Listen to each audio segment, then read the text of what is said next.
చంచలమైన ఆత్మనందుండ నీ అలవాటు చేసే నీ ఉయ్యాల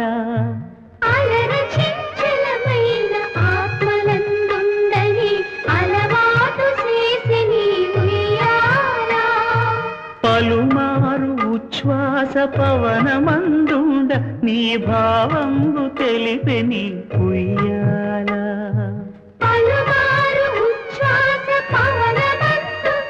నీ భావంబు తెలిపే నీ ఉయ్యాల